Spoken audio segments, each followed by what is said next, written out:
After failing to secure a place in the Bundesliga promotion playoffs, Hamburg SV, well, the situation over there seems to be going from bad to worse with every day now. The failure to get into the top tier of German football, the first attempt, and now the second attempt is starting to hit hard. A couple of major sponsors seem to be backing out. Dieter Hecking, the manager, is now out of contract. The players who were on loan obviously went back to their parent clubs. So questions over the future of Hamburg, the direction of Hamburg, their future goals, their ambitions, everything now is a question mark. We have a lot more questions than answers. Nevertheless, it's a situation that deserves to be covered, because a club the size of HSV, for them to be in such a bad shape, a bad situation, is unprecedented. But how did we get to this point? How on earth does it happen that Hamburg SV is unable to finish third when the opportunity was knocking at the door? Well, let's just take a look at last Sunday, the final round of games in the Bundesliga. It's fine. Leading up to this game, obviously, the situation was pretty clear. We knew a few things. We knew that Arminia Bielefeld were the champions. They won Bundesliga 5. They were going up. They were automatically promoted. We knew also that Stuttgart, maybe not mathematically, but we knew that Stuttgart would be going up from second place automatically. There was a slight chance that Heidenheim could have overtaken them, but it would have required an enormous goal swing. So realistically, there was no really chance of that happening unless there's some sort of miracle happened. Well, miracles did happen, to be fair, at the final round of the Bundesliga's 5 games, but not the one that would in some way stop Stuttgart from finishing second. So we knew Bielefeld were up, Stuttgart were up. The third place was the one that was up for grabs. It would either go to Heidenheim, who at the time before kickoff were third, or Hamburg SV, who were in fourth before the games kicked off. So obviously Heidenheim playing their last game against Arminia Bielefeld, as I mentioned before, the champions, but also a team now that they had really not much to play for. They had won the league, they had secured promotion, there was nothing really left much to do for Bielefeld, so the pressure really was on Heidenheim to perform, to take the initiative, to attack. Oh boy, were we wrong, weren't we? We're looking back at the result now. Nevertheless, they were playing, Heidenheim were away at Bielefeld.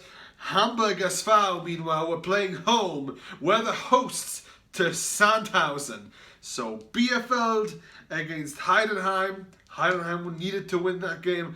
And HSV against Sandhausen. Hamburg needed to beat Sandhausen. Two teams with a lot at stake. And those were the games that they were dealt. 20 minutes in, and Heidenheim are 2-0 down away at Arminia Bielefeld. Kloss and Vogelsammer open the scoring for Arminia Bielefeld, open the scoring for the champions, and all of a sudden, Heidenheim, just like that, opened the door to Hamburg. With Heidenheim 2-0 down, all Hamburg needed to do was seal the deal against Sandhausen at home at Volksparkstadion, and they would take them over in the table. They would jump to third.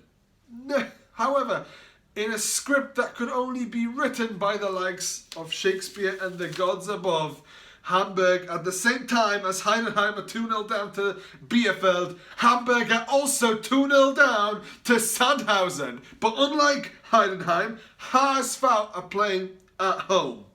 First goal, it was an own goal. Hamburg defender Van Drongelen put the ball into the back of his own net, and in the 13th minute and in the 21st, Behrens scored for Sandhausen to make it 2-0. So going into half-time of these two massive games, the final round of games in the Bundesliga 5, Bielefeld are 2-0 up against Heidenheim, and HSV are 2-0 down at home against Sandhausen.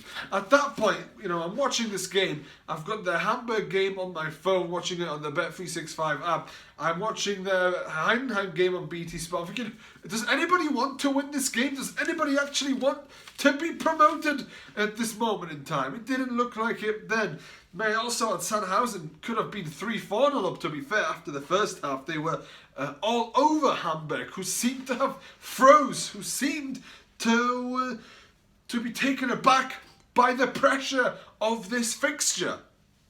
Nevertheless, second half kicks off, and the first sort of big event happens over in Bielefeld, and it's a third goal for Arminia Bielefeld. They're 3-0 up against Heidenheim. Klaus makes it 3-0 on the 53rd minute mark. So we pretty much know, all right, Heidenheim, that's pretty much game over. It would take it would take a miracle for them to get back from 3-0 down. Over to you, Hamburg. What do you have to offer in the second half? And to be fair, HSV get a penalty on the 62nd minute mark. Aaron Hunt steps up, finishes brilliantly. Brilliant penalty, scores, it's 2-1. And you get the sense now, Hamburg, they can feel it. They can feel it. Penalty sort of inspired them. You could all see that after kickoff they were running with an intent now. There was a meaning. The pressure that you could see from them for the first 60 or so minutes was now suddenly lifted, and they went after it. But unfortunately for Dieter Hecking, unfortunately for Hamburg, that didn't last long, and soon Hamburg were back to their unorganized ways. You know, the attacks had no organization to them, no structure. It all just seemed made up on the spot, and all belong, 20 minutes go past, and on the 84th minute, Behrens scored again for Sandhausen. It's now 3-1 with us 5 minutes to go left in the game. He converts a penalty, by the way. So it's 3-1 to Sandhausen, 3-0 to Bielefeld. Seriously, does anybody want promotion at this moment in time? Well, clearly Hamburg didn't, because 5 minutes later, Engels makes it 4-1 to Sandhausen. Then a few minutes go by, and Sandhausen finish Hamburg off with a fifth goal from an unexpected source. Dennis Diekmeyer is the man who gets the fifth goal for Sandhausen. Now, why is that such a key issue? Why is that an important part of the story? Well, Dennis Diekmeyer has been in German football for years, but he's only managed one professional goal in his career. That sort of statistic meant that when he eventually did get his goal for Sandhausen, the first professional goal, that he got a commemorative shirt to mark the special moment in his career. It was a gag. It was a long-running joke that he never scored. So for him to get a second professional goal against his former club Hamburg, with whom he spent 8 years, it's stuff of Shakespeare. Who could write a script like that? Dennis Diekmeyer, only second professional goal, and it comes against Hamburg in the last game of the season, the most important game for Hamburg in a couple of years. Let's not go too far. Or actually, should we go too far? I mean, they're playing for the club's future here. And Dennis Diekmeyer, of all people, gets the goal. Unbelievable, sensational stuff you couldn't make up. Unbelievable stuff.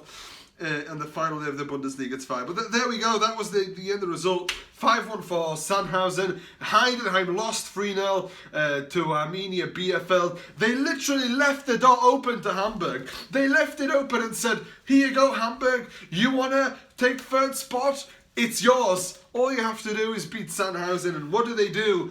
They froze. I hate to use the word choke, and I'm not gonna, but they froze. They were not able to do the job. They were not able to withstand the pressure.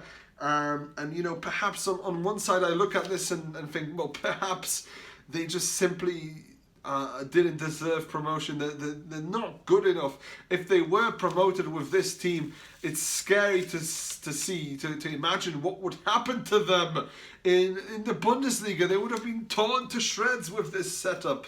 So perhaps the fact that they will remain in the Bundesliga, it's fine, may be one of the very, very, very few positives of the current situation. Now over to the negatives. What does it mean for Hamburg to stay another year in the second division? Well, first of all, let's start with sponsors. Let's start with finance. Obviously, a major part of the game. If Hamburg are to be big players in the Bundesliga again, financing, money and all, it's all key. It's all a key part of that. And let's begin with Emirates, who have been the main shirt sponsors for Hamburg for the last 14 years. It looks like Emirates will exercise a clause in their contract which says that if Hamburg are not back in the Bundesliga, they could end their partnership with Hamburg before their deal runs up. And this is a 1.5 million euro deal that's on the line here. And there are discussions if it's true that Emirates have decided to pull the plug on this deal. That's 1.5 million euros of investments gone. Second source of investment comes from the investor, 83-year-old Klaus Michael Kuhner, who has put 4 million euros into the club this season. Now, this man has had enough. He's had enough, and looks like, according to news reports, he has the rights to the stadium at the moment. It looks like he will waive those rights. He also has 20%, according to Bild, 20% of shares in the club, and according to the newspaper, he could be about to sell those too, so he is not a happy man. However, when you add those two big sponsorship deals together, you're talking about a 5.5 million euro black hole that could be left before the start of next season. That's another huge task for the board and the people behind the scenes at Hamburg to fill. One, I guess, positive, looking at one of the articles from Bild, it was basically talking about what market experts think of the situation financially. Well, they were saying that it might not be as bad as we think. Should Emirates decide to walk away, they believe that a 2.5 to 3 million euro deal could be achieved per year. Despite no promotion. It's the fact that the shirt hasn't been available in 14 years, and Hamburg, let's face it, is still a massive club in German football, in European football, so huge, massive name, and if that shirt spot becomes available, I'm sure there would be people interested, and of course the market experts also seem to agree. But of course, that's the financial side, that's the sponsorship side, that's the investor side. What about the manager himself, Dieter Hecking? When you look at the financial side, you have to ask yourself, Dieter Hecking, does he want to stay on? He knows there will be harder to get some investment for players. He knows that, obviously we've had the situation with the pandemic, no fans allowed in the stadium. That's more revenue lost for HSV, a big chunk of revenue. Of course, there's a few far bigger fan bases in German football than Hamburg's. So that's another sort of area of investment gone. Will there be enough money for Dieter Hecking to make signings, to bring people in, to start rebuilding this shattered squad? Well, I think another question you have to ask is, will Dieter Hecking have the opportunity to be the head coach? That is the main question at the moment. Will Dieter Hecking want the job? Will he be offered the job for next season? Obviously, his contract is up. It has expired. It would have been extended if he achieved promotion. However, Dieter Hecking, as it stands, is out of contract. Does he want the job? Will he be given the opportunity to do the job? Talks are ongoing, as I understand, and we should find out more, I guess, in the coming days. But Dennis Diekmeyer, we spoke about him before. He was talking to one of the broadcasters in Germany about what the problems are at HSV, and I think he hit the nail on the head. He was talking about the coaching is the problem at HSV. He went on to say, I had 16 different managers in 8 years while I was at Hamburg. There's simply no consistency, and you have to agree with him. If Hamburg do decide to go look elsewhere for a new manager, they'll be back to square one, won't they? Dieter Hecking is an experienced manager. He's 55 years of age, which is still a young man in manager's terms. He's won trophies at Wolfsburg. He's taken Mönchengladbach to a good season finish while he was there. So I have to agree with Dennis Diekmeyer there when he talks about the coaching being the problem at HSV. They do need consistency, and it would be good to see Dieter Hecking there given another shot at building something here with Hamburg. Now, I was looking at some comments from the sport director, Jonas Bolt, who said, we know what we want, which sounds promising, and hopefully we'll see how those talks will go with Dieter Hecking. But personally, watching German football for many years, big fan of Dieter Hecking. It's just a question, will he want the job? Will he want to stay on? It's projected by Bild that the 30 million budget will be reduced to just around 25 million. So what will he be able to create from this? That will be really a good test of his coaching abilities. Speaking of the playing staff, speaking of the players available to him, obviously the 5 players on loan at Hamburg are gone. Adrian Fein back to Bayern, Martin Harnik back to Werder Bremen, Jordan Bayer back to Gladbach, Luis Schaub back to Köln, and Joel Poyampalo back to Leverkusen. So obviously some key names there have gone back to their parent clubs. Those are holes that will need to be filled. With regards to sales candidates, where perhaps could Hamburg make a bit of profit on someone. Well, one thing that was spreading around social media, around news sites, Rick van Drongelen, who scored the own goal against Sandhausen. It was expected that he might be one of the players on his way out to try and raise some funds for transfers. On Transfermarkt in Germany is about 7-8 million euros worth. However, in that game against Sandhausen, obviously he suffered that torn ligament, and he is expected to be out for another half a year. So nobody will want to be buying an injured player. The next questions you have to ask is about Timo Letschert. His contract is up. Will he be staying at Hamburg? What about Jeremy Dujak? Now, he has a 3 million euro exit clause. That's with regards to the Bundesliga. Will someone be offering that to Hamburg anytime soon? But if he goes, then that's another hole that will be needed to be filled, either by Dieter Hecking or somebody else. And then Team Leibold, Stuttgart is interested in his services. Obviously, they're going to be playing Bundesliga football next season. That must be an enticing thing for Tim. Will he be on his way to Stuttgart to play top-tier football? Well, we will have to see. As I said before, so many questions, more question marks than answers at this moment in time. But certainly the situation at Hamburg is an interesting one that we will have to follow as time goes on, because it is a giant of a club and it's suffering. It is a laughing stock in Germany, and I underline those terms, a laughing stock. It is things are getting worse and worse for the club. There's no breaking point, no positivity at all wherever you look.